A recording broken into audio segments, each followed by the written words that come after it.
Pásele, doctor Isaac, por favor, bájele. Sí, sí se ve, pero. Ajá, ya, doc. Gracias.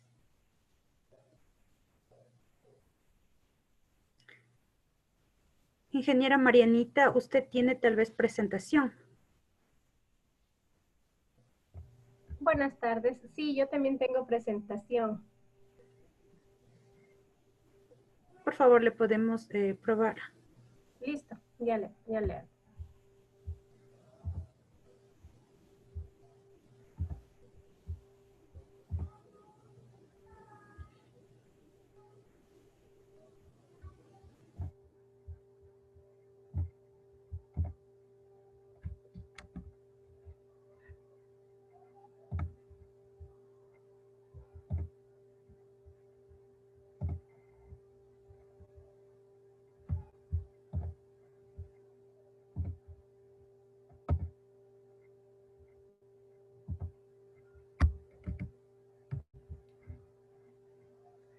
Listo, ¿no? Sí se logra ver.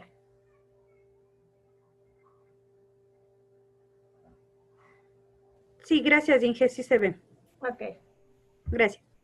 bueno.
Estimados participantes, por favor, en unos minutos vamos a dar inicio al seminario. Estamos esperando que se vayan conectando los demás compañeros, por favor.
Bienvenidos y bienvenidas al tercer día del seminario para el fortalecimiento de las ferias comunitarias en el marco de la reactivación económica de los actores de la economía popular y solidaria en la provincia de Pichincha. Les damos un cordial saludo a nombre de nuestras autoridades, la doctora Paola Pavón, prefecta de la provincia de Pichincha, el ingeniero Alexandro Tonelo, viceprefecto de la provincia de Pichincha, y el abogado Leonidas Moreno, director de Gestión de Economía Popular y Solidaria. Agradecemos a todos ustedes por conectarse en este seminario virtual, cuyo objetivo es aportar con conocimientos técnicos que aporten en la mejora del manejo de los productos agrícolas, pecuarios que cada uno de ustedes comercializa. De manera especial, solicitamos a todos los participantes mantener las cámaras encendidas y los micrófonos apagados a lo largo de todo este encuentro. Queremos saludar a todos los productores agroecológicos, agropecuarios y comerciantes de las diferentes ferias de la provincia de Pichincha. El objetivo de este seminario es fortalecer las ferias comunitarias en el marco de la reactivación económica de los actores de la economía popular y solidaria. Estimados participantes, les recordamos registrar su asistencia en el link que se les estará enviando en el chat de la plataforma Zoom durante la jornada de este taller. Queremos darle la cordial bienvenida a nuestro primer panelista del día de hoy, el doctor Isaac Farinango, técnico de agrocalidad, quien nos ilustrará en el manejo y cuidado de animales menores. El doctor Isaac Farinango es médico de profesión, veterinario zootecnista, graduado en la Universidad Estatal de Bolívar. Su cargo actual es responsable de la agencia de Cayambe de Agrocalidad. Ha realizado estudios del diplomado en imagenología. También ha asistido a congresos internacionales de cirugía en tejidos blandos en el vecino país de Colombia. Les recordamos a todos que unos minutos antes de terminar la exposición se habilitará el chat para que se pueda realizar las preguntas. Adelante, doctor Isaac Farinango, bienvenido.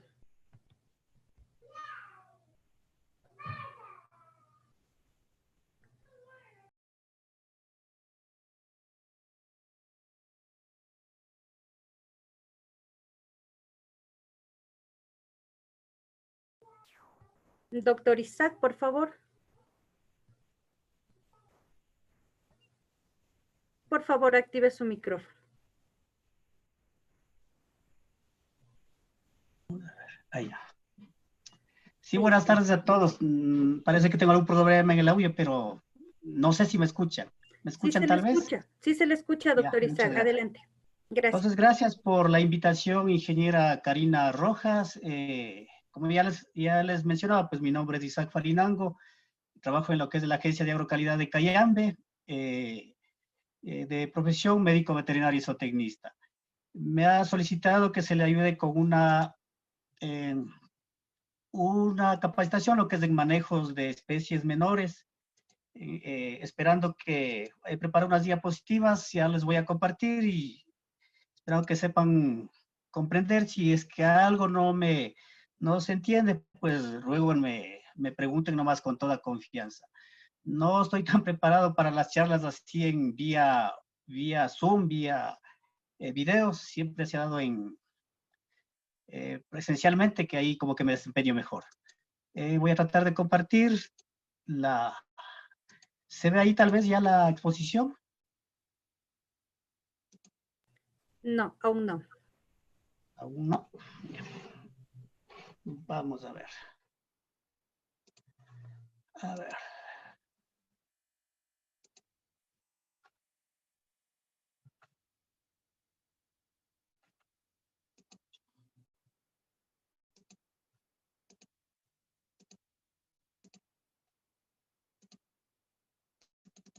Ya, ahí tal vez ya me parece que sí está ya. Sí, doctor, ahí sí ya estamos. Ya. Gracias. Bueno, se les va a dar algo bastante cortito, algo que sea entendible. Más en lo que es la institución nos manejamos desde en cuanto a la parte sanitaria. Entonces vamos a hablar lo que es de manejo y cuidado de especies menores. Vamos a ver en este momento de lo que son de aves de corral. También se les conoce como aves de granja, o como aves de granja, ¿no? Y son todas las aves domesticadas por el hombre. Como podemos ver ahí en la imagen, patos, pavos, codornices, y los más conocidos que son a nivel mundial prácticamente son los pollos y las gallinas. Tienen varias finalidades, como son para carne, reproductoras, como para huevos de consumo, o huevos fértiles, que es para incubación. Así también es para exhibiciones, como son los pavos reales, los gallos de pelea también, y también se utiliza lo que son adornos con sus plumas.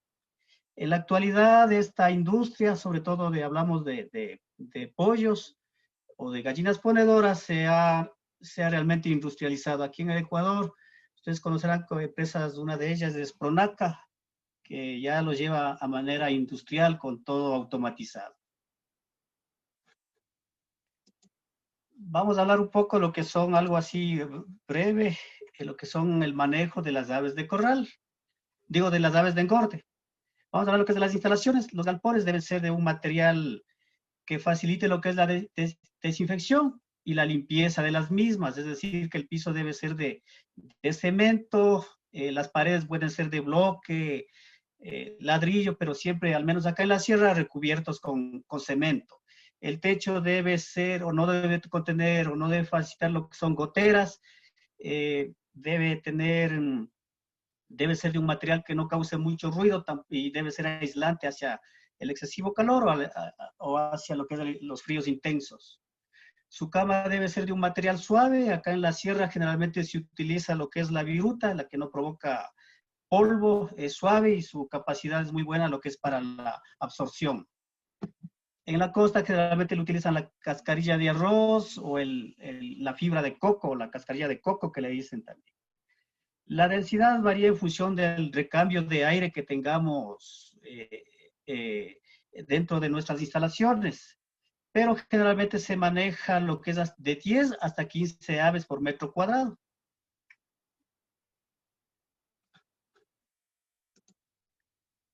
En cuanto a la alimentación, estas aves requieren un balanceado adecuado en cuanto a sus minerales, energía, vitaminas, aminoácidos y sobre todo proteína, que debe ser entre 19 y 22% en sus primeras etapas de vida, ya que necesitan de un mayor desarrollo, y un 19% ya su sexta semana de producción, prácticamente ya cuando están ya por salir hacia el mercado.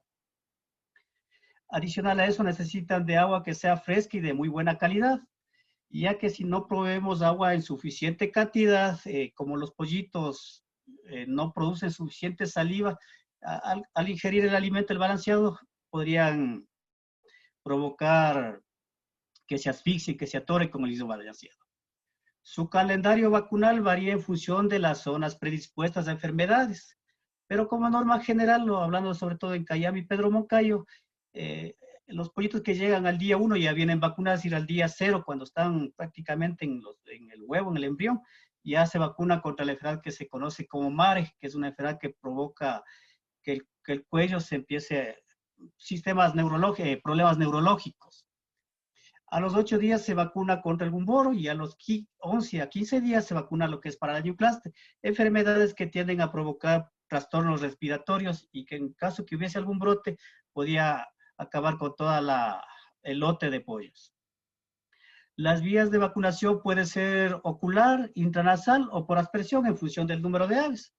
Entonces, claro, si tenemos 15, 20, 50 aves, hasta 100, creo que por vía ocular, cogiéndoles uno por uno, no sería mucho tiempo, pero ya si hablamos de 10,000, 15,000, 20,000 aves, ahí lo más ideal sería por aspersión, que se ponen en unas bombas especiales y botan esta vacuna para que se inocule. En sistemas semi-industrializados, las aves alcanzan un peso comercial de aproximadamente entre 4 hasta 5 libras en 6 semanas. En sistemas menos, o sea, más de tipo casera, se podría decir, creo que hasta las 8 semanas llegan a alcanzar este peso. Es por la cantidad de alimento que ingieren.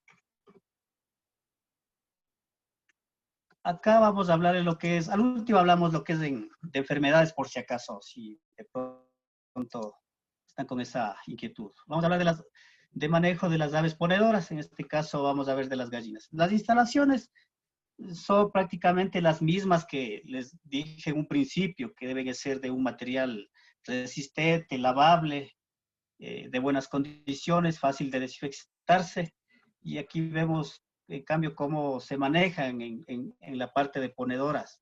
Entonces, en una primera etapa llegan las aves hacia sus galpones, luego que cumplen sus 25 semanas en estos sitios, pasan lo que es a los sitios exclusivos donde están los nidales, que pueden ser, como les ven en la parte izquierda de la pantalla, hay individuales que tienen una dimensión de aproximadamente 30 por 30 y por 40, 30 de ancho, 30 de alto y 40 de profundidad, donde son individuales. O a su vez tienen este sistema de una especie de jaulas que van a lo largo y ahí igual son de las mismas dimensiones que vienen individualmente. Se ponen los huevos, se caen, tienen ahí una pendiente de aproximadamente 45 grados de ángulo de caída, van hacia estas canaletas y ahí recogen los huevos.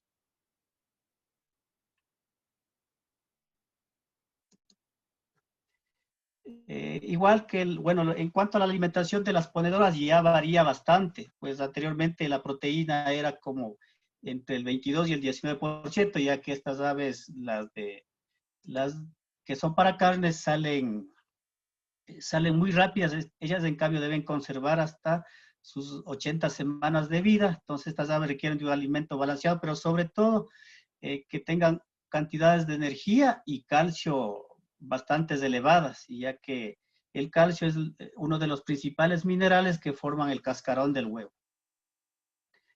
Se despican a los 8 días de edad con un aparato que es como una especie de cuchilla que viene conectado a una corriente eléctrica, se pone la luz intensa, se conoce como infrarrojo y se le pasa por ahí para que cauterice y no provoque hemorragias.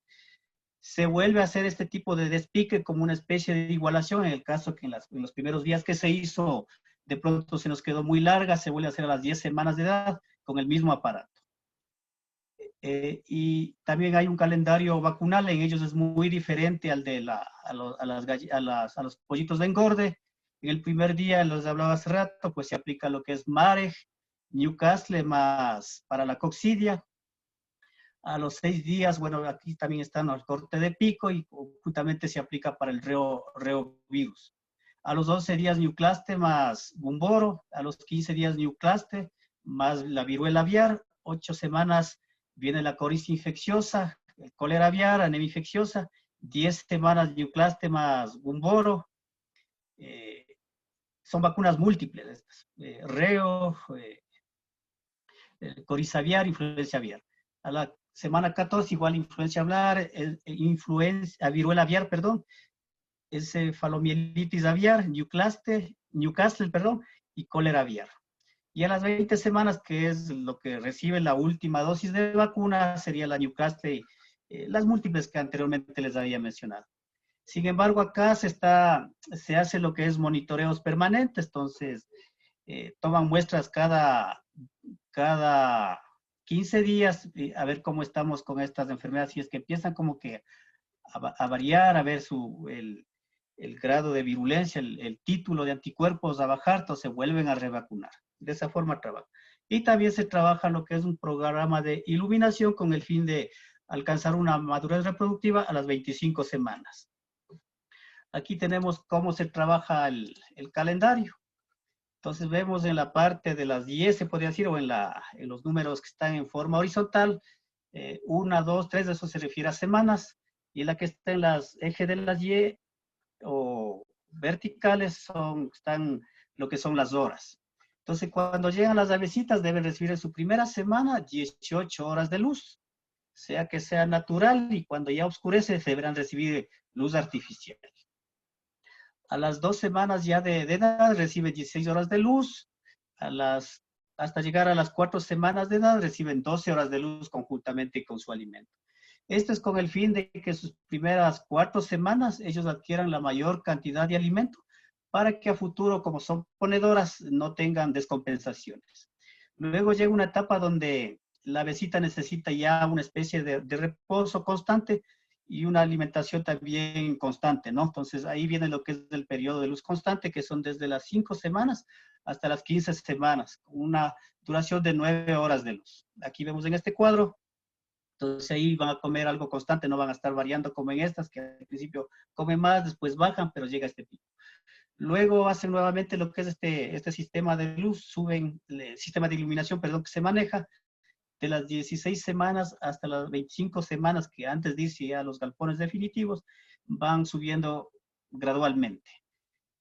En este cuadro que se puede ver, a las 25 semanas, las gallinas o las pollitas ponedoras alcanzan su madurez sexual, su madurez reproductiva, perdón, para que de tal forma no tengan inconvenientes a futuro, porque si no se trabaja con este grado de iluminación, tal vez muy jóvenes van a volverse ponedoras y su etapa de producción va a ser complicada, los huevos también salen más pequeños, la cáscara mucho más delgada y un huevo de menos calidad. Vamos a hablar de lo que son de las líneas. Existen en aves, por cierto, no hay razas hasta el momento, ¿no? Hay líneas, hay varias líneas. Aquí tenemos unas de las más principales, que son americanas, y unas que son de Inglaterra. Entonces, acá vemos la Plymouth Rock, la New Hampshire, la Sussex, la Rhode Island, que son estas avecitas que son entre las más productivas. Hay una variedad, pero hay otras que son menos productivas, más pequeñas, los huevos salen muchos más pequeños. He escogido estas como las principales. La producción de estas gallinas cuando llegan a una etapa óptima, ideal, como si manejamos adecuadamente con el manejo de iluminación que les decía, llegan a poner hasta 320 huevos por año, o sea, es decir, casi un huevo por día. Los huevos pueden ser comerciales para consumo humano o para incubación, es decir, huevos fértiles que bueno, ahí ya necesitan de aparearse también con los gallos que les ponen, los llevan a las incubadoras, revientan y esos son los que nosotros normalmente compramos cuando queremos poner los pollitos de engorde. Su vida de postura suele ser de aproximadamente entre 50 y 60 semanas.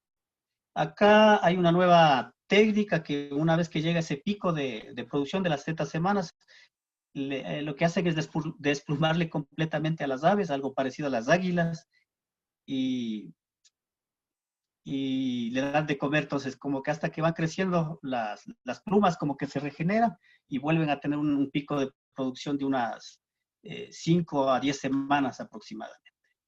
El tamaño de los nidos, lo que les decía hace rato, que son de entre 30 de alto, 30 de ancho y 40 de profundidad.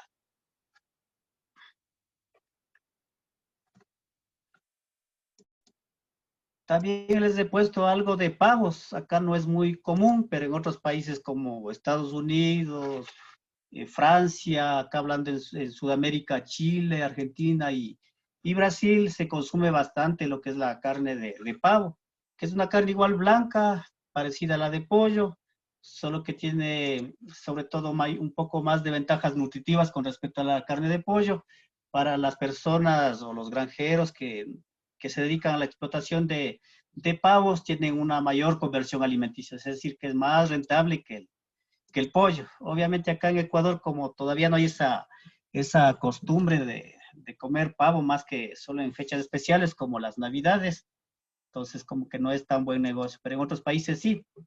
Entonces la crianza abarca desde el día de llegada de los pavitos hasta los 35 a 38 días, que es la etapa de crianza. Tiene una etapa de engorde que contemplan, bueno, para las hembras de 78 hasta 80 días con un peso aproximado de 6.7 kilos. Y hasta los 90 días con 8 kilos de peso, lo que son en machos. Para el caso también hay otro objetivo para los machos que se puede llegar de 18 hasta 20 kilos en un promedio de 140 días de edad. Existen varias razas, aquí si hablamos de razas, lo que es en aves, en pollos hablábamos solamente de líneas, que son la raza blanca, la de pecho ancho, el pavo bronceado, que es el que tenemos acá en la imagen a la derecha, la primera, la que le estoy ahorita señalando. tenemos el pavo palma real, el que es de abajo, el que está a la derecha igual, y el pavo, el que le estoy indicando, es el pavo negro que se les conoce, el que casi la mayoría conocemos. También hay el pavo blanco que no les he puesto acá. Bondades nutricionales del pavo, lo que les decía en un principio, posee altos niveles proteínicos, bajo contenido de grasa, que eso es lo más importante ahora que no hacemos mucho ejercicio por las pandemias, por el estado de vida que llevamos muy agitados, que no tenemos mucho tiempo. Sobre todo en ácidos grasos que son saturados y reducido lo que es en contenido de colesterol. Es una fuente muy buena de vitaminas y minerales. El pavo destaca, dice que por ser bajo en grasa que la del pollo, se puede apreciar la diferencia que en el 5% del total de calorías de la pechuga de pavo viene las grasas, y mientras que la pechuga del pollo viene hasta un 20% del contenido de grasa. Contiene más proteína por gramo y es alto en metionina. Este aminoácido es esencial para, hace que las demás nutrientes que consumimos trabajen de mejor forma y permite una mejor absorción. Algo parecido a la vitamina D, cuando nos falta la vitamina D, lo que es la vitamina A, D o la vitamina 3 no se absorbe de mejor forma. Acá les voy a hablar a nivel general lo que es, bueno, de los patos no hay mucha literatura, hay poco, por eso es que tampoco les puse. Acá solo hay un criadero en Machinguí, un criadero de patos, pero más es con fines así domésticos, no es a nivel industrial, el pato Pekín. Las enfermedades a todas las aves les afectan lo que es estas enfermedades que están presentes en Ecuador, que es la influencia aviar, la Newcastle y la laringotraqueitis infecciosa. Estas enfermedades provocan síntomas respiratorios. Como acá podemos ver, vemos que las aves se les hincha en este caso acá la cara, provoca conjuntivitis. Cuando uno hace una necropsia, se ve que toda la faringe y laringe están bien irritados, congestionados, con sangre e inflamados. Ustedes ven, los aves están ahí, el pollito este está con el plumaje bien erizado y acá el pollo bebé está ya asfixiándose. Bueno, la forma de prevenir de estas aves es mediante las vacunas. Entonces, como hace rato les daba en el manejo tanto de las ponedoras como de los pollos de engorde, perdón, les daba que hay calendarios vacunales. Es la única forma de prevenir. Y también lo que se debe es manejar las medidas de bioseguridad, que son de que al momento que ingresamos a las granjas, por más pequeña o grande que sea, se debe tener un pediluvio para que de tal forma pisemos, y el calzado debe ser de caucho, ¿no? O sea, las botas. Entonces pisamos en este pediluvio que contiene desinfectantes y ya los niveles o reducimos que puedan ingresar lo que son bacterias o virus a nuestra granja y con eso evitamos. También se debe desinfectar las instalaciones en sus alrededores con amonio cuaternario, con creso en su defecto, aunque no es muy aconsejable porque el olor es muy fuerte, pero de esta forma se mantiene lo que son los niveles de bioseguridad y las enfermedades no nos pueden atacar mucho a nuestras aves. Vamos a hablarle algo de manejo y cuidado que son de los cuyes o cobayos que se les conoce. Bueno, esta especie es una especie originaria de la zona andina. Todos deben conocer que Perú es una de las mayores productoras, creo que a nivel mundial. Tenemos Ecuador, Colombia y Bolivia. Este producto o esta carne es muy buena, de alto valor nutritivo, y bajo costo de producción, constituye lo que es o contribuye lo que es a la seguridad alimentaria. Aparte de eso, si deben haber escuchado, pues la carne de los cuyes contienen lo que es aminoácidos esenciales como son los antioxidantes, el selenio, vitamina D, ácidos grasos, que son que así como consumiéramos eso a diario, también funciona como un anticancerígeno, ya que las células cancerígenas oxidan nuestro organismo y por eso es lo que se produce. Por eso es que generalmente se da más en las personas que no nos cuidamos bien en lo que es en la parte de la nutrición. Se conoce también con los nombres de cobayo, que al principio les hablé, curi, que es lo que conocen creo que en Bolivia, o conejillos de Indias, que les conocen en otros países, y en el habla inglesa le dicen guinea pig. Su reproducción consta de 3 momentos importantes, los mismos que son el empadre, la gestación y el parto. Bueno, el empadre es la acción de juntar al macho con la hembra cuando estén ya aptos para la producción, que generalmente es a la edad en las hembras de 3 meses y en los machos se recomienda a los 4 meses. Se debe poner un macho por cada 10 o 12 cuyas hembras. La gestación, en cambio, es de ya cuando ya estamos, o gestación o preñez que se le conoce, que dura aproximadamente 67 días o 9 semanas. Bueno, se inicia cuando la hembra está preñada y termina con el parto. No se recomienda coger por el cuello a los cuyes, como normalmente se van a escogerlos, sino la idea sería cogerle como en la imagen que se ve, porque podían provocar abortos. El parto, bueno, concluida la gestación, concluida las 9 semanas de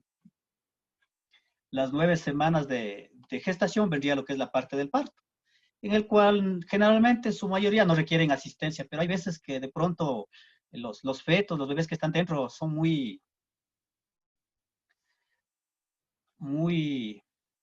grandes y podrían requerir tal vez de asistencia. En este caso sí se les ayuda cogiéndonos un guante con unas pinzas especiales, se les trae lo que es a los críos. No dura más allá de 30 a 10 minutos, generalmente tienden a producir entre 3 a 4 camadas 3 o 4 cuyes por parto. En cuyes igual se habla de líneas, aunque actualmente haya 2 razas, todas son del Perú, que es el peruano y el andino. El peruano es algo como el que vemos en la imagen y el andino es prácticamente blanco.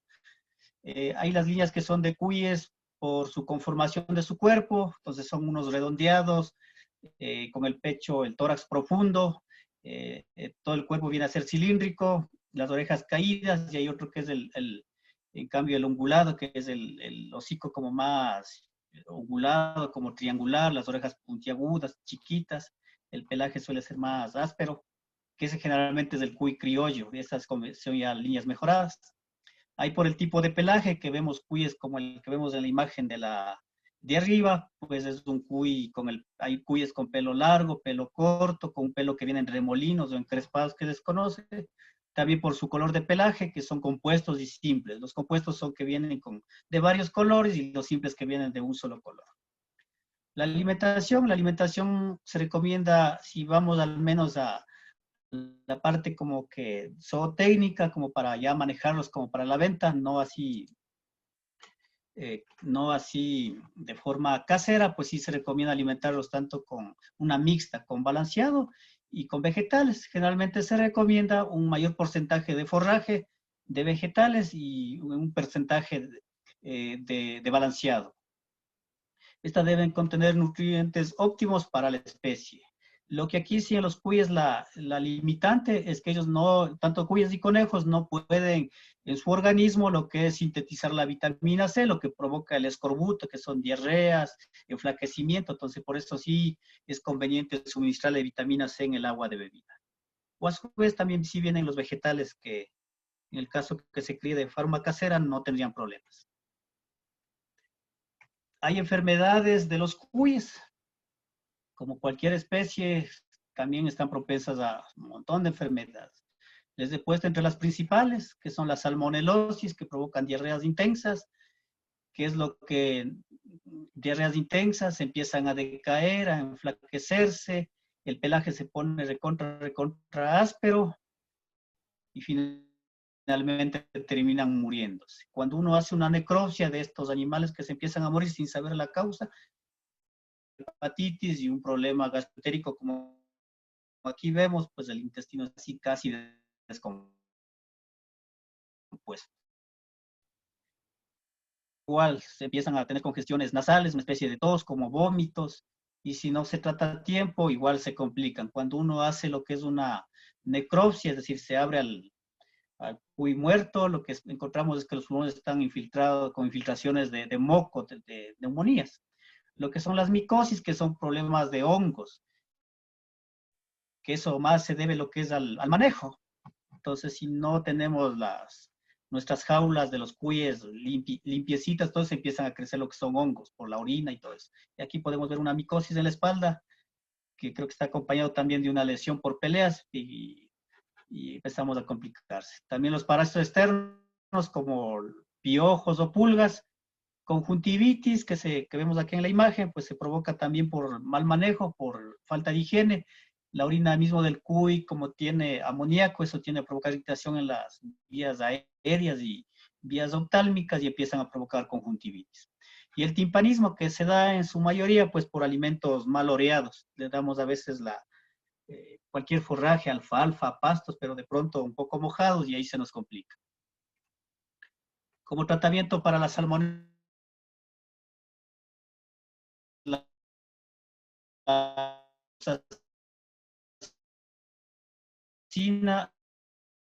al 10%. Si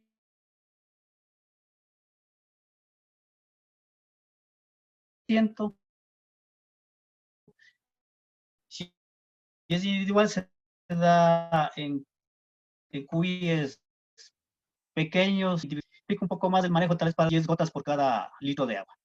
Lo que es para la micosis, se recomienda lo que es de la tintura de yodo o el sulfato de cobre, se le aplica tópicamente en las zonas afectadas donde demuestran las alopecias y se van controlando. Eso se puede hacer 2 o 3 veces por semana y hasta que se vaya desapareciendo completamente. Los parásitos externos como los piojos chupadores o las pulgas, pues hay productos como la ivermectina, como el fipronil, que se les aplica tópicamente o se los baña también y ellos empiezan a controlarse. Se debería hacerlo cada semana hasta que desaparezcan estos parásitos. La conjuntivitis se trata con cremas o con colirios y el timpanismo, en el caso que detectemos a tiempo, vemos que están allí hinchada la pancita, pues se recomienda aceite. El aceite de casa, el aceite de oliva, el aceite de almendras, dale aproximadamente 1 centímetro, eso cada 3 horas hasta que los gases se vayan disipando. Hablemos algo de las instalaciones. Bueno, para criar cuyes no es necesario contar con galpones inmensos, ¿no? A menos que vamos a ser ya de tipo industrial tal vez, pero sí que sea un espacio que tenga techo, libre de humedad, que no haya corrientes de vientos fuertes, pero que sí haya a su vez en su interior una buena ventilación, que esté protegido directamente a los rayos del sol y en su interior se construye lo que son en su mayoría pozas. A su vez también lo suelen hacerle con jaulas de 2, de 3 pisos, pero lo más recomendable son las pozas. Tipos de pozas, existen lo que son para empadres y maternidad, donde les mencionaba anteriormente, se pone un macho por cada 10 hembras o a 15 hembras, o las de recría que miden entre 10 por 70 y por 30 de altura, donde se ponen, en el caso de machos, 10. En el caso de hembras sí se recomienda hasta 15, ya que no son muy territoriales y no hay problema con la parte de las peleas que deben tener. En el caso que sí veríamos peleas, sí se recomienda lo que son las castraciones. Generalmente es químico con el ácido láctico, 1 centímetro en cada parte del escroto, del testículo, y eso los quema. Que eso se debe hacer aproximadamente a los 15 días. Eso sería de mi parte. No sé, alguna pregunta tal vez. Espero que me hayan entendido. Como les dije anteriormente, como que no soy muy... Todos mismos creo que no somos mucho para las videoconferencias ahora que nos estamos adaptando. Así es. Doctor, agradecemos al doctor Isaac Farinango por compartir sus conocimientos en los temas que ha tratado hoy, como es la crianza de pollos de engorde, el cuidado y la crianza de gallinas ponedoras, también la crianza de pavos y las enfermedades respiratorias que afectan a nuestras aves, así también el manejo de los cuyes y las diferentes enfermedades que atacan a nuestros cuyes. Sí, vamos a realizar unas preguntas que hemos recibido en el chat. La compañera Gabriela Trujillo va a realizar las preguntas. Por favor, adelante, ingeniera Trujillo.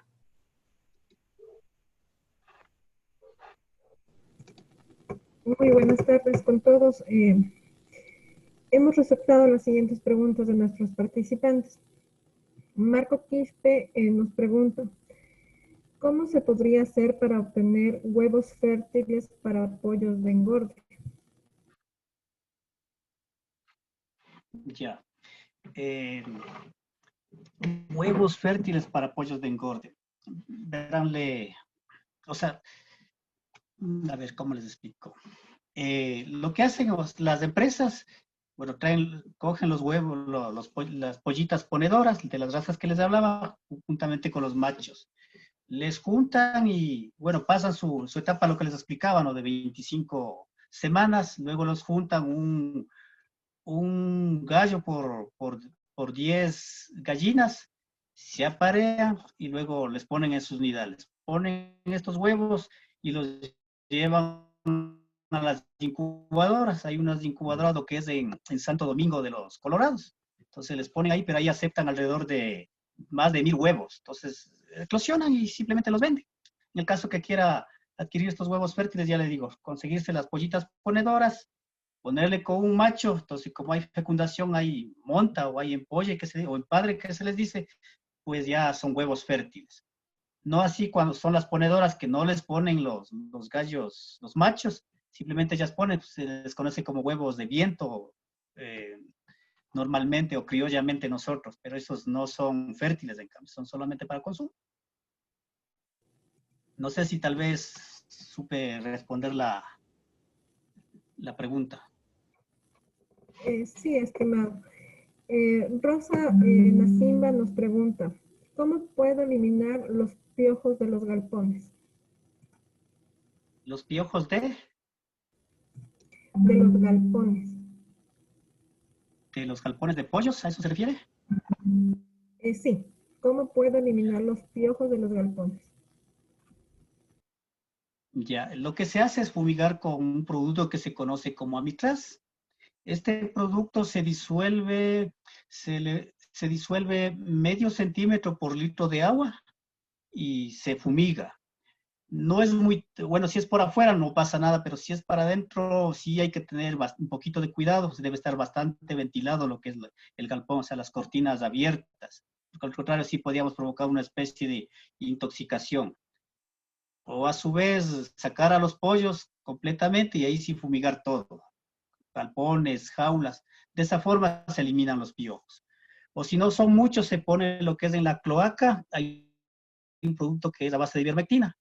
En la cloaca es por donde defecan las aves, ¿no? Se pone, si son pollos grandes, se le pone 10 gotas y eso sistémicamente se introduce a todo el organismo y los piojos estos parásitos que empiezan, o ácaros que empiezan a chupar, a alimentarse de los pollos, se empiezan a morir. Claro, si no son muchos, digamos 10, 20, sí es bastante fácil.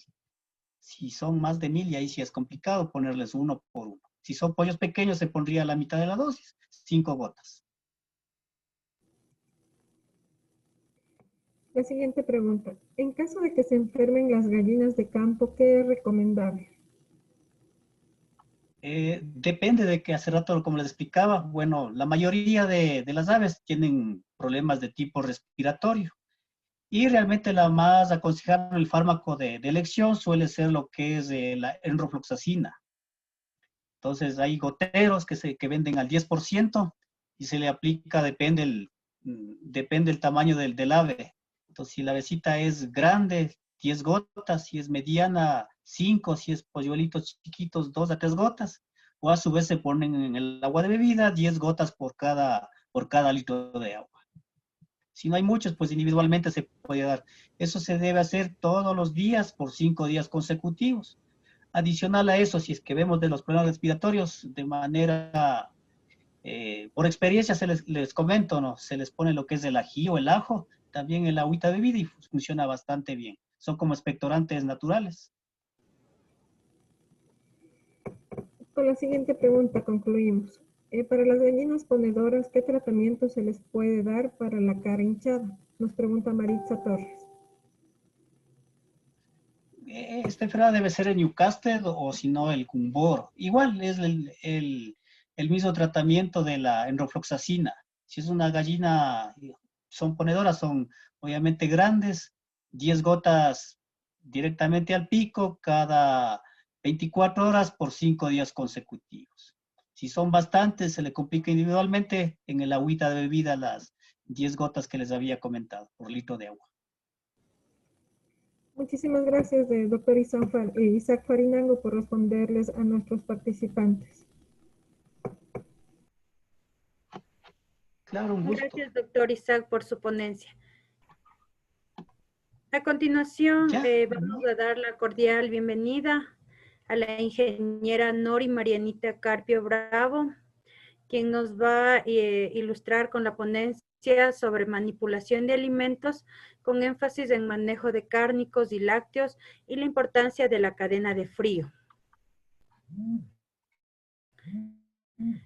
La ingeniera Nori Marianita Carpio Bravo ha cursado sus estudios superiores en la Escuela Politécnica Nacional en la carrera de Ingeniería Agroindustrial, en la carrera de Ingeniería Agroindustrial.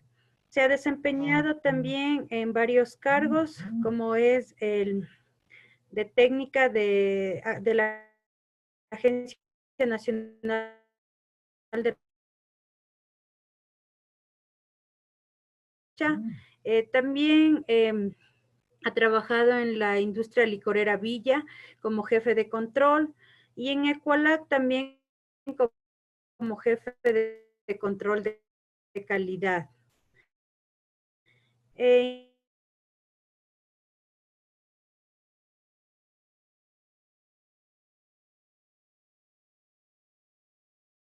Ingeniera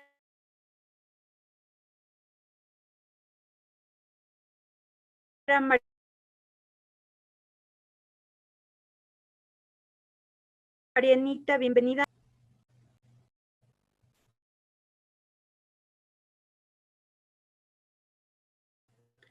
Ingeniera Marianita, ¿puede activar su micrófono, por favor? Implementó lo que es el Manual de Prácticas Correctas y Manipulación de Alimentos en lugares donde se prepare o también incluso pues para nuestros mismos hogares. Entonces, ¿cuál es la idea de haber implementado este manual o de impartir lo que son las charlas de manipulación de alimentos? La idea es facilitar una guía para la preparación de alimentos seguros. ¿Qué quiere decir? Alimentos que sean sanos, que no causen daño a la salud de las personas. ¿Con qué finalidad? Con la finalidad de que haya condiciones higiénicas adecuadas en las áreas donde se están preparando. Es importante también que dentro de los controles que nosotros como ente sanitario de control en la parte de vigilancia sanitaria realizamos, primero nosotros vamos a mirar cuando realizamos un control, vamos a mirar cómo se están preparando los alimentos, ¿sí? Si los alimentos se preparan en condiciones adecuadas, si el lugar donde se está preparando los alimentos no hay riesgo de contaminación en los mismos, ¿sí? Vamos a mirar también cómo las personas se desenvuelven en el momento de manipular los alimentos. Es importante tener en consideración que para manejar los alimentos nosotros debemos tener buenas prácticas de higiene. ¿Qué quiere decir? La persona debe tener, por ejemplo, si yo ya tengo un establecimiento como tal, yo tengo, no sé, un pequeñito restaurante o lo mejor dentro de las ferias yo también preparo alimentos.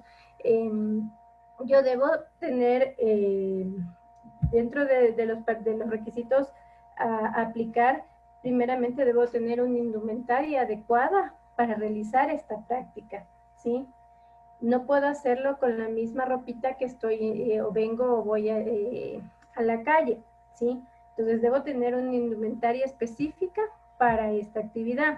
Es importante que cuando nosotros preparamos alimentos, y esto va tanto para la parte de en un local o en una feria o para la misma casa, las personas que cocinamos, que preparamos alimentos, nuestras uñitas deben estar cortas, ¿sí?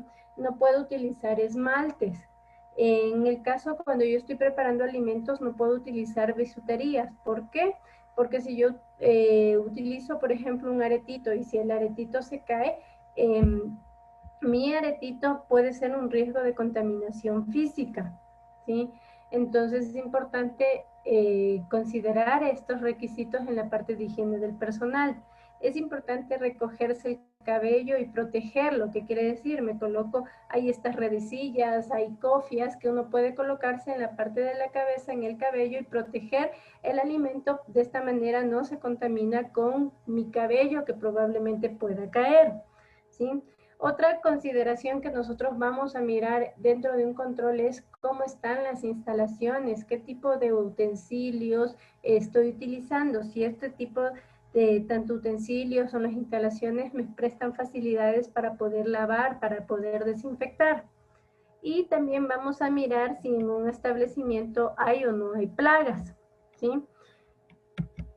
Ahora, cuando nosotros hablamos en la parte de, justo decíamos que vamos a mirar cómo se almacena, cómo se resecta el alimento. Entonces, estamos nombrando la palabra alimento. Entonces, ¿qué quiere decir un alimento? Un alimento es toda sustancia comestible, sea esta cruda, cocida, procesada, sea esta transformada, que va a ser destinada para el consumo humano, ¿sí?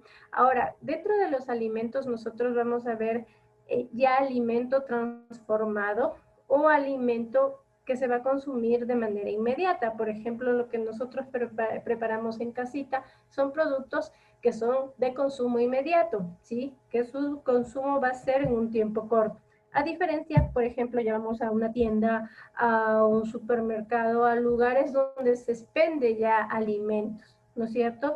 Vamos a mirar alimentos que ya tienen un empaque definido, ¿sí? Un alimento que probablemente viene de la carne, por ejemplo, los embutidos. Entonces ya se transformó y dentro de estos alimentos se utilizó un proceso tecnológico, ¿sí? Porque ya utilicé aditivos. Este ya es un alimento procesado. ¿Por qué? Porque tiene un empaque definido y también ya intervino lo que son los procesos tecnológicos. Dentro de los alimentos, yo voy a tener alimentos que son mucho más sensibles a que se deteriore, a diferencia de otros alimentos, ¿sí? ¿Como cuáles? Por ejemplo, si yo tengo leche, ¿no es cierto? Y si yo el vasito de leche se me olvidó y lo dejé al ambiente, no sé, le dejé en la mesa. Entonces, ese producto, después de un cierto tiempo, comienza a haber deterioro. ¿Por qué? Porque es un producto de alto riesgo. ¿Sí? Los productos que tienen un alto contenido de proteína y que tienen una alta actividad de agua, es decir, una cantidad de agua alta, son productos que se deterioran con facilidad. ¿Sí? Estos productos, si yo los dejo al ambiente, no se van a deteriorar, pero tengo que considerar que todo alimento yo debo protegerlo, ¿sí? Es decir, debo colocar en un recipiente y este recipiente debe tener una tapita. Entonces, siempre debo saber, por ejemplo, los productos de alto riesgo, como lácteos, que son la parte de leche, carnes, ¿sí? Los productos derivados de huevos son productos de alto riesgo y que debo conservar siempre a temperaturas de refrigeración, ¿sí? Entonces, tener en consideración en base a las características del producto, en base a lo que nosotros vemos del día a día en un alimento, si este producto es de alto riesgo o no. Dentro de los alimentos, nosotros también vamos a tener en consideración que cuando nosotros compremos un producto, debemos hacerlo en condiciones ambientales que no afecte al alimento, ¿sí? Si vamos, por ejemplo, al mercado, siempre tratemos de hacerlo en las mañanas, ¿sí? ¿Por qué? Porque por factores ambientales es mucho más fresco, ¿sí? Ahora, es importante también verificar cuando ya nosotros vamos a comprar el alimento, sus características, es decir, miremos cómo está su color, toquémosle la textura del producto, ¿sí? En el caso de que se pueda oler y en el caso que se pueda probar, esas son las características que yo debo tener en consideración en un alimento. Y una de las características más importantes que yo voy a tener en consideración, y muchas veces es lo que no pasa, es la temperatura, ¿sí? Entonces, si yo voy a comprar carne, no puedo comprar carnes a temperatura ambiente. Si voy a comprar el pollito, no puedo comprar el pollo a temperatura ambiente. ¿Por qué? Porque probablemente este producto pueda ya tener una carga microbiana y que esta carga microbiana, como no se conservó adecuadamente, se tiende a multiplicar y por ende tiende a deteriorar el alimento. Y si yo consumo este alimento, probablemente me va a hacer daño, ¿sí? Ahora, cuando yo ya compré mi alimento, yo debo almacenar en un lugar adecuado. Este lugar debe estar limpio, ¿sí? Debe ser de acuerdo a la característica del producto. Yo debo evitar sobrecargar, por ejemplo, en el caso de mis neveras, debo evitar sobrecargar mi equipo. ¿Por qué? Porque si yo sobrecargo o coloco muchos alimentos, probablemente no voy a llegar al objetivo que es de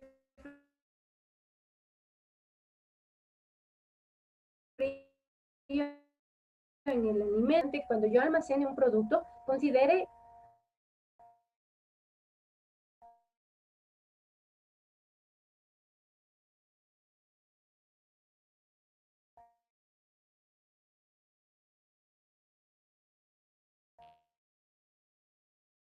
que si yo compro un congelador y colocar a la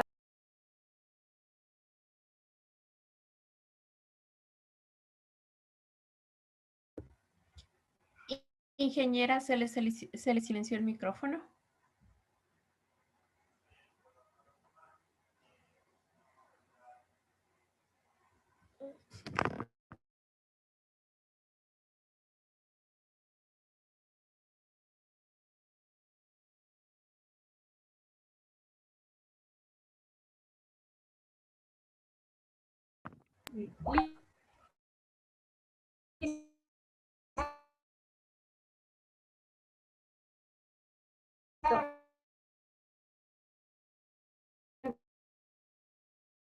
Entonces sí, creo que estábamos en la parte de cómo almacenar los alimentos cuando yo voy a descongelar.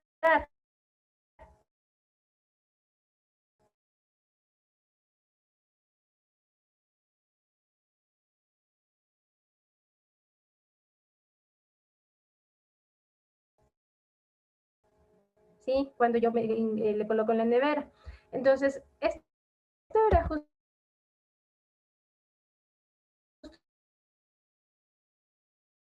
lo que les mencionaba. Inferior. ¿Por qué? Porque si hay abajo, en la parte intermedia, yo coloqué fruta o comida que ya está cocinada, yo puedo contaminar a esos alimentos. Es por eso que es recomendable colocar en la parte inferior. Es importante que nosotros cuando almacenamos los productos, los almacenemos en recipientes y estos recipientes tengan tapa, ¿sí? De tal manera que no haya riesgo de contaminación cruzada a mis otros alimentos, ¿sí? Es importante que no almacenemos en grandes cantidades, siempre porcionemos, ya que un producto alimenticio solo se puede descongelar una sola vez, ¿sí? Si nosotros realizamos varios procesos de descongelación en un alimento, probablemente este alimento se va a contaminar, ¿sí? Y va a contaminarse con la parte de microorganismos. Entonces es importante considerar eso. También es importante considerar que yo no puedo guardar productos calientes a la parte de mi refrigeradora. ¿Por qué? Porque si bien es cierto, cuando yo guardo mis alimentos en refrigeración, se mantiene una temperatura de 5 grados centígrados. Cuando yo guardo alimentos calientes, este ambiente se calienta y al calentarse tengo el riesgo de que haya contaminación microbiológica, ¿sí? Por eso es que debo esperar a que se enfríe un poco y de ahí sí almacenar en la parte de refrigeración, ¿sí? Es importante que cuando nosotros almacenemos los productos, siempre tratemos de almacenar supongamos, estoy comprando carne hoy y probablemente el día de mañana tenga que comprar más carne, pero la carne de hoy me sobró una porción. Entonces, esa carne, esa porción yo debo colocarlo en la parte de adelante, de tal manera que yo pueda utilizar primerita esa, ¿sí? Y después la siguiente carne que yo compré, ¿sí? Es de tal manera que yo evite que mis productos tiendan en el caso, por ejemplo, de productos procesados, tiendan a caducarse y yo no me haya dado cuenta y probablemente ni siquiera le estoy utilizando o estoy preparando alimentos con productos caducados, ¿sí? Entonces, esa es la finalidad de manejar adecuadamente los alimentos, de almacenarlos.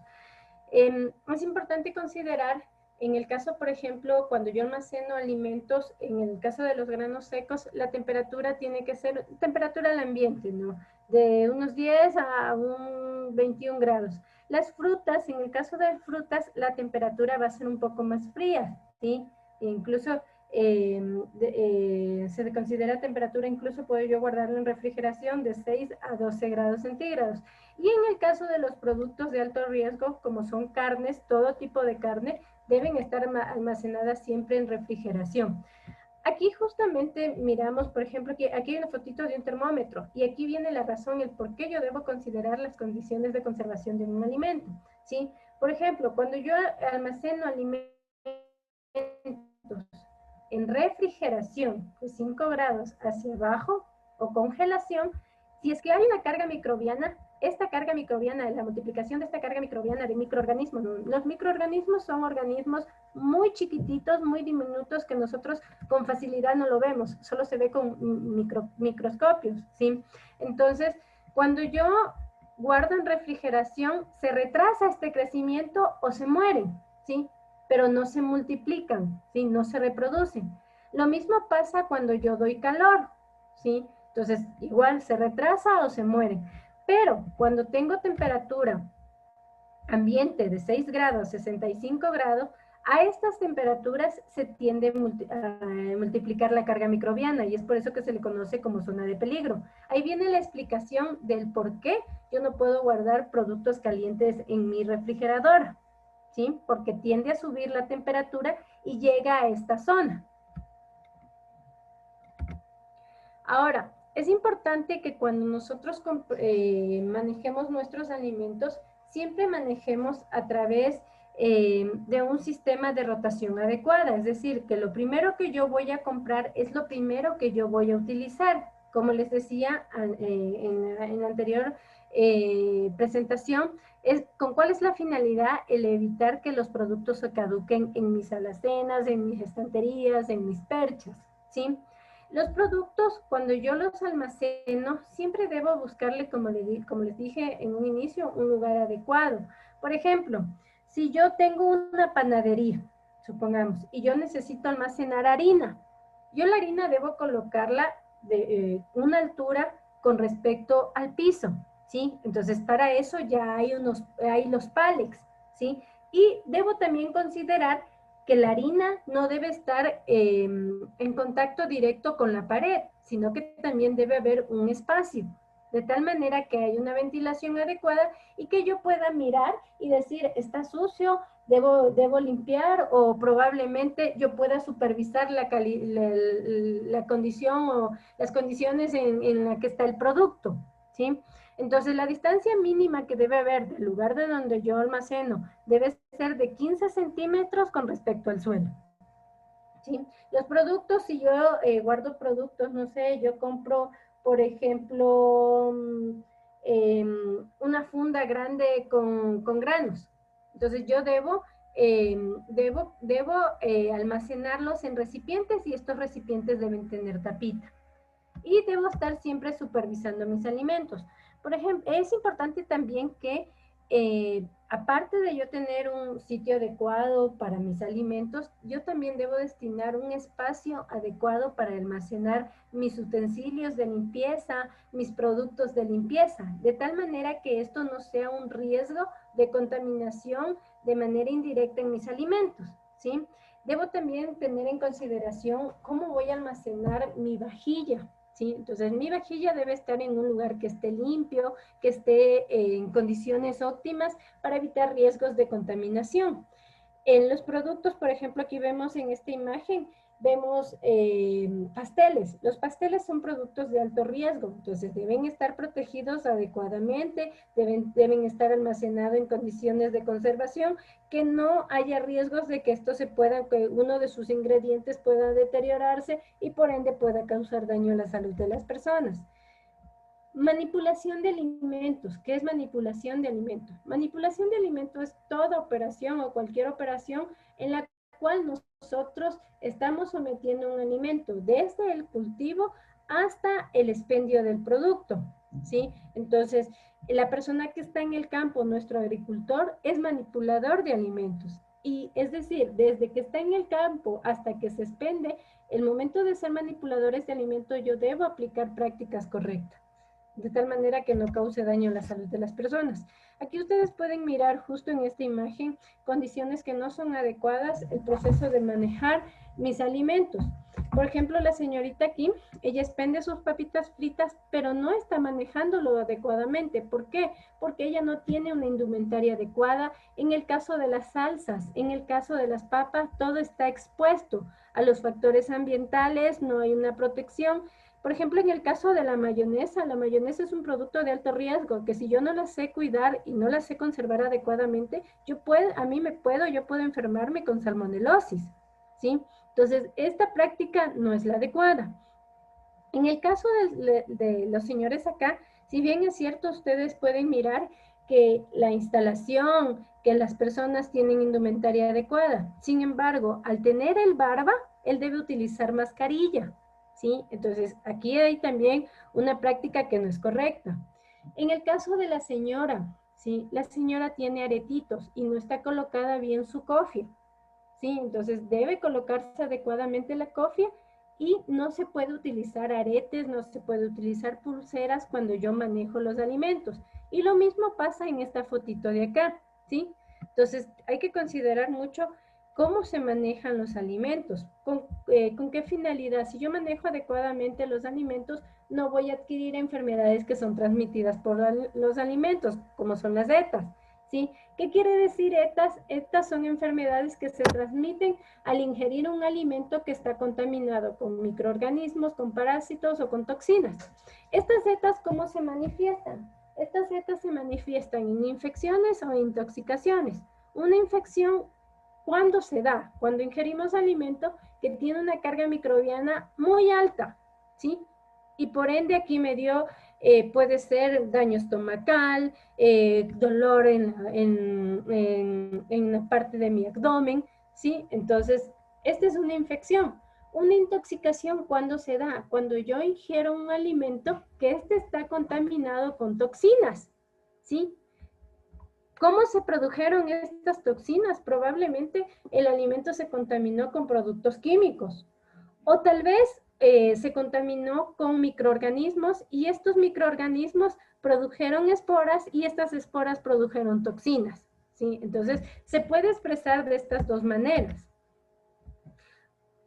Las fuentes de contaminación de un alimento. Una fuente de contaminación de los alimentos puede ser biológica, otra puede ser química y otra puede ser física. ¿Cuándo es biológica? Por ejemplo, si cayó una mosca en mi sopa. Entonces, ahí hay una contaminación biológica. ¿Cuándo es química?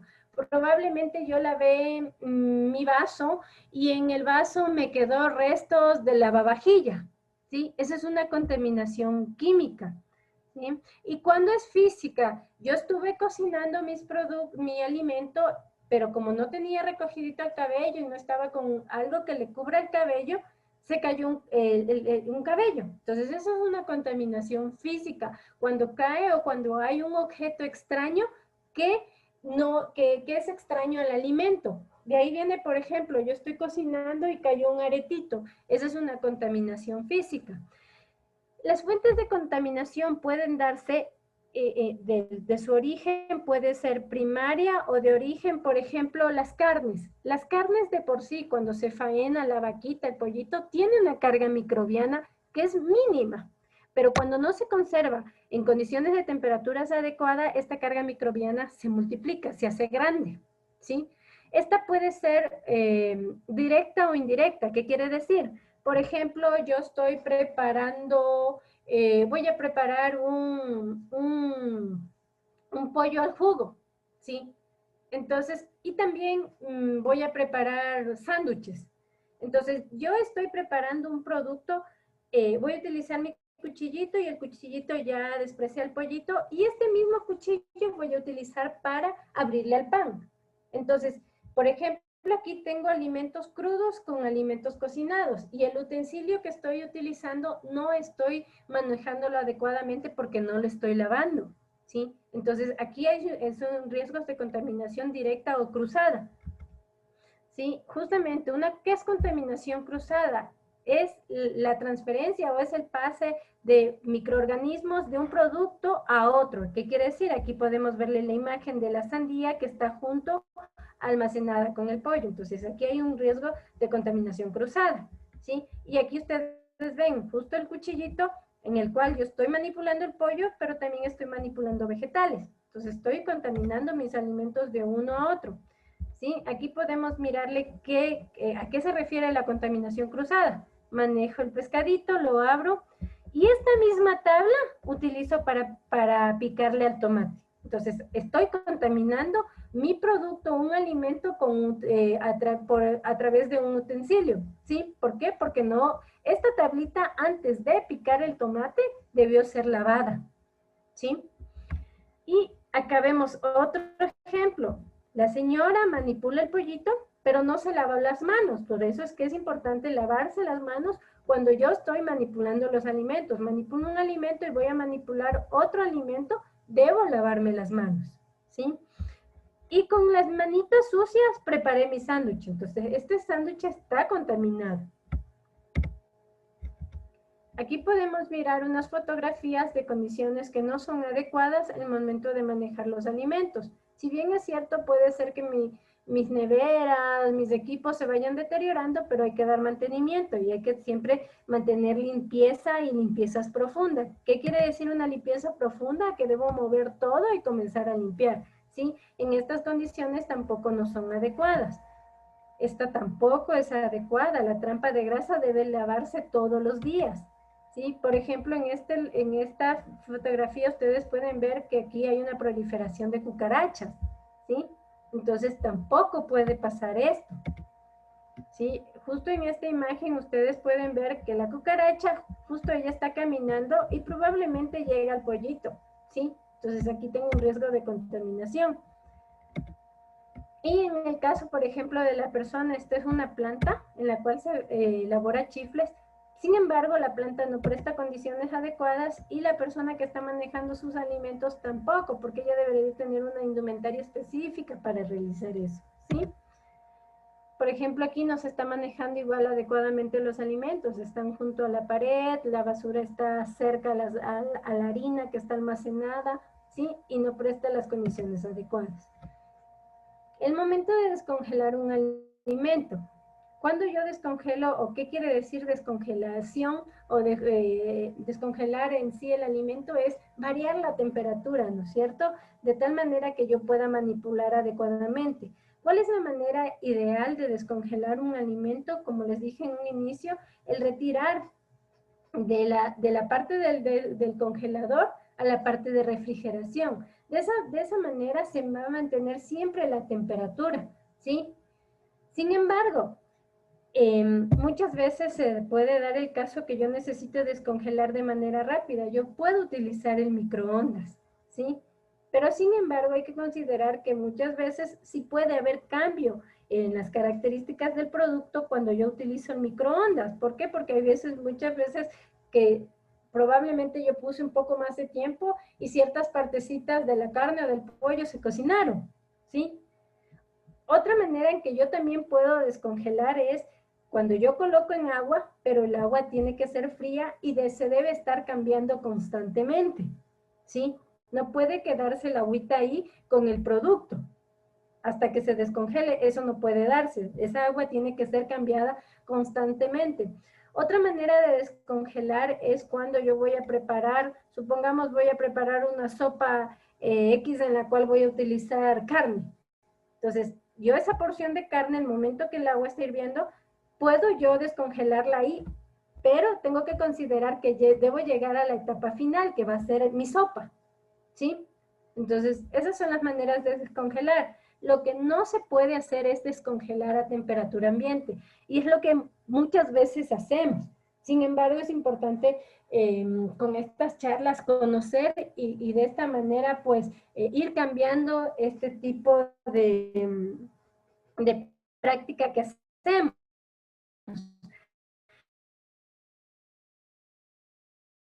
Entonces, no se puede descongelar muchas veces en un recipiente, colocamos agüita y se quedó ahí hasta que se descongele. Eso no puede pasar. Como yo les expliqué cuando vimos justo la imagen del termómetro, no puede pasar. ¿Por qué? Porque la temperatura comienza a elevarse hasta que pasa a la zona de peligro. Y en esta zona de peligro puede haber la reproducción de microorganismos. Y estos microorganismos pueden causar enfermedades transmitidas por alimentos, ¿sí? Es importante también considerar cuando yo manejo frutas, en las frutas y hortalizas, que yo debo llegar a realizar los procesos de lavado y desinfección, ¿sí?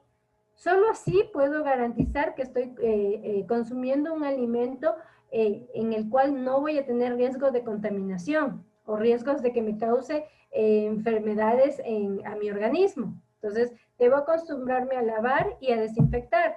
¿Cómo desinfecto? Yo puedo utilizar vinagre, diluir vinagre en 1 litro de agua, una tacita de vinagre, y colocar mi alimento, no sé, las manzanas, las frutillas, los tomates, el pimiento durante cierto tiempo, y una vez de esto retirar, y ahí sí puedo garantizar que no va a haber carga microbiana.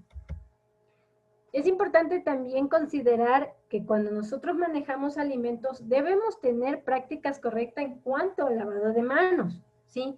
Nosotros debemos tener una práctica correcta en el momento de lavarnos las manos, ¿no? ¿Cuál es el proceso ideal para lavarnos las manos? Yo debo humedecer mis manos desde la punta de mis dedos hasta los codos.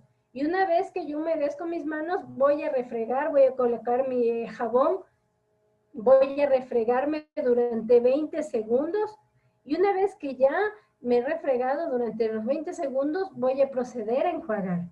Y una vez que procedo a enjuagar, voy a colocar un producto de desinfección, sea alcohol. Actualmente se vende, incluso ahorita con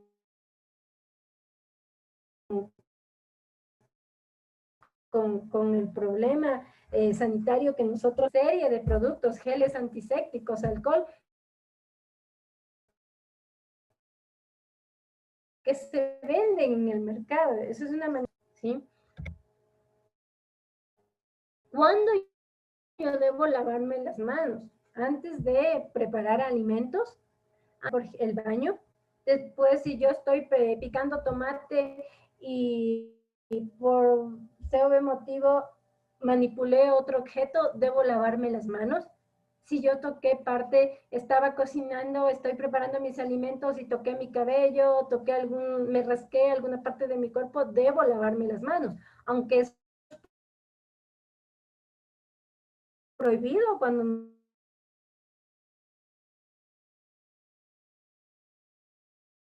nosotros preparamos alimentos, ¿sí? No se puede estornudar, no se puede toser cuando se prepara alimentos, no se puede fumar, no se puede comer cuando se prepara alimentos. Pero si yo hago una actividad diferente a la que estoy realizando en la parte de preparación de alimentos, debo lavarme las manos, ¿sí? ¿Por qué? Si ustedes miran aquí, justo la señora se le hace a ella un análisis de sus manos, ella toca esta cajita. Esto después de 24 horas se mira con el microscopio, y todo esto que estamos viendo es carga microbiana, es decir, son microorganismos. Esta misma persona solo se enjuaga con agua, entonces sigue habiendo microorganismos.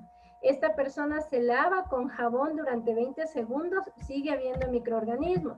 Esta persona se vuelve a lavar sus manitos con jabón y sigue habiendo microorganismos. Solo cuando esta persona se colocó alcohol la carga microbiana desapareció, ¿sí? Entonces, por eso es importante tener en cuenta el proceso adecuado de lavado de manos. Es importante también que cuando nosotros preparemos los alimentos, debemos hacer una buena limpieza y desinfección, ¿sí? Debemos siempre, antes de iniciar mis tareas de preparación y después de haber iniciado y durante el proceso, siempre mantener el orden y la limpieza en todo momento.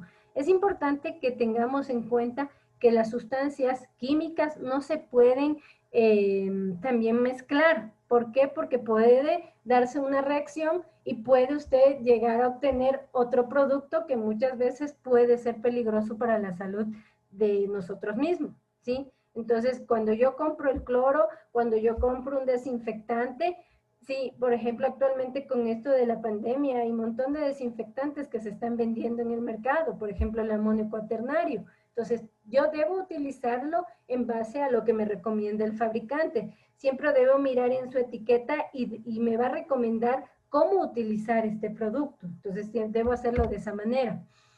En el caso, por ejemplo, de los lugares en donde se ofertan alimentos o donde se expenden los alimentos, debe basarse y debe regirse en base a lo publicado en el Registro Oficial 497 en cuanto al control de tabaco. ¿Qué quiere decir? Los espacios libres de humo.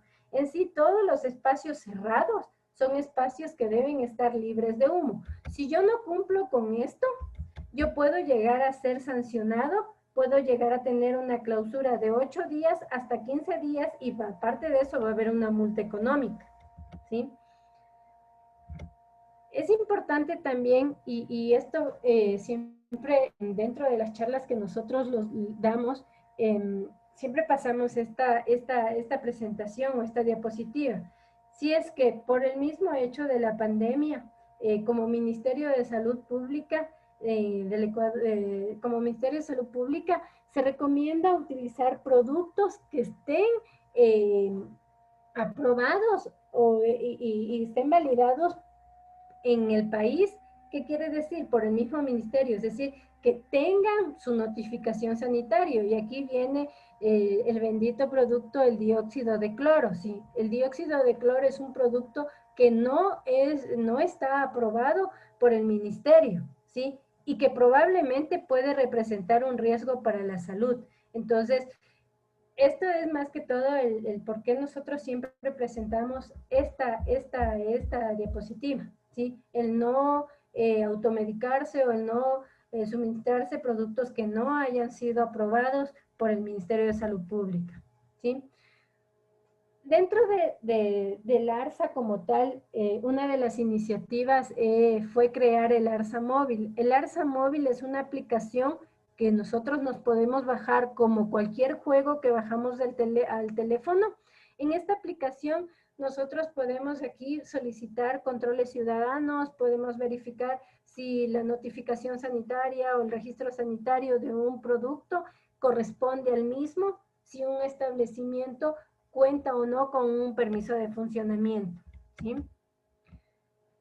Les agradezco mucho la atención a la presentación. No sé si hay alguna pregunta, duda. Gracias, ingeniera Marianita. Sí, tenemos algunas preguntas que ya las vamos a realizar.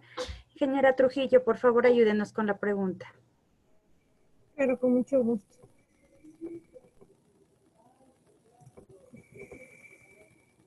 Las siguientes preguntas que hemos resaltado de nuestros participantes son: Silvia Quizaguano nos dice, ¿cuál debe ser el proceso de desinfección para reutilizar los envases plásticos o de vidrio?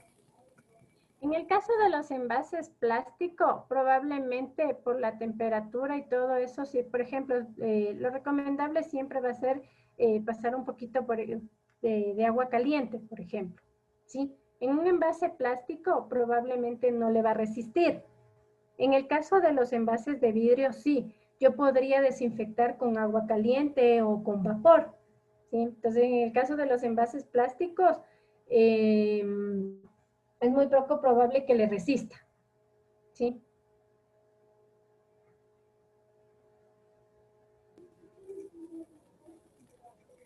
Listo. Lisset Rocano nos dice, ¿cuál es la temperatura adecuada para el yogur?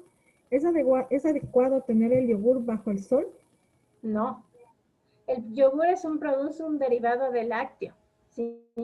Entonces es un producto que justamente veíamos en la capacitación, que en el caso de los productos de alto riesgo se deben mantener en condiciones de refrigeración. Sí, es importante que nos acostumbremos a leer las etiquetas de los productos. Y en las etiquetas de los productos nos dicen en qué condiciones de conservación yo debo manejar el alimento. ¿Sí? En el yogur, por ejemplo, me va a decir mantener en refrigeración. ¿Sí? Si yo le dejo a temperatura ambiente, probablemente ese yogur, el yogur en sí, para el proceso de elaboración del yogur, yo utilizo lactobacillus o microorganismos benéficos. ¿Sí? Si yo dejo a temperatura ambiente, probablemente va a haber presencia de microorganismos patógenos, que son microorganismos que causan daño al organismo de la persona. Entonces, no puede almacenarse o conservarse a temperatura ambiente, y peor en el sol. Estoy elevando mucho más rápido la temperatura. Gracias. El señor Hilario Morocho nos dice, ¿qué pasa con la alta carga de agrotóxicos que vienen en los alimentos? ¿Cómo se puede tratar este problema? La idea es, en los alimentos en sí, y ahí viene la parte de concientizar incluso desde nuestros agricultores, ¿sí? Y ahí viene la parte de la responsabilidad que como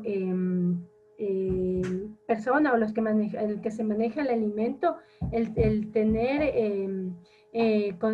tener mucho cuidado en esta parte de manejarlos en sí, los productos, porque el concientizar que si yo utilizo pesticidas, si utilizo insecticidas, herbicidas, que no lo estoy utilizando en condiciones, en dosis adecuadas, voy a causar daño a la salud de las personas. ¿Cómo? La única manera de detectarlos es a través de un análisis, ¿sí? Nosotros como ARSA realizamos el muestreo como control posterior de los productos, ¿sí? Entonces, sin embargo, en el caso de otros productos, por ejemplo, hacemos al azar, pero probablemente no podamos cubrir todo por ejemplo, todo aquí en el país, ¿sí? Sin embargo, viene ahí la parte también desde el agricultor, desde los fabricantes, el no utilizar productos químicos en dosis que no están recomendados. Siempre debe hacérselo mucho más a la parte natural y llegar a concientizar en esta parte de ahí. Porque estamos afectando a la salud de las personas. Con la siguiente pregunta concluimos. Marco Quispe nos dice, ¿qué entidad es la encargada de otorgar el permiso para faenamiento de aves de corral y cuál es el trámite y requisitos?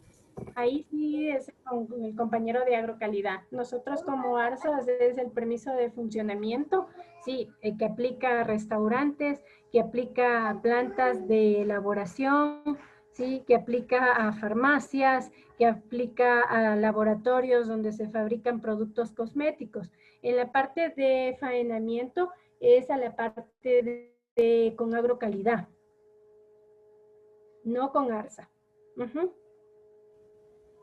Listo, muchísimas gracias por responder a nuestros participantes.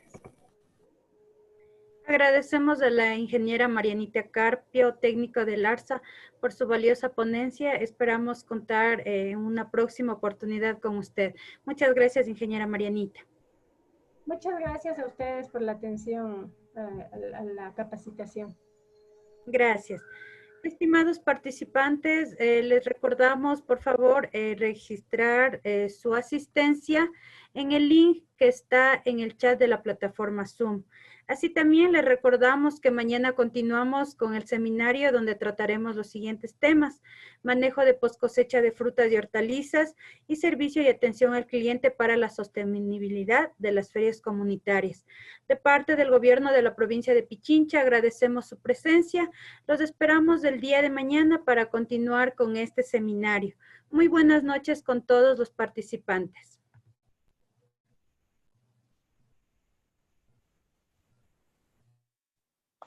Gracias. Muchas gracias, hasta mañana. Gracias, señora. Gracias. Hasta mañana. Muchas gracias. Muchas gracias. Muchas gracias, hasta mañana. Gracias.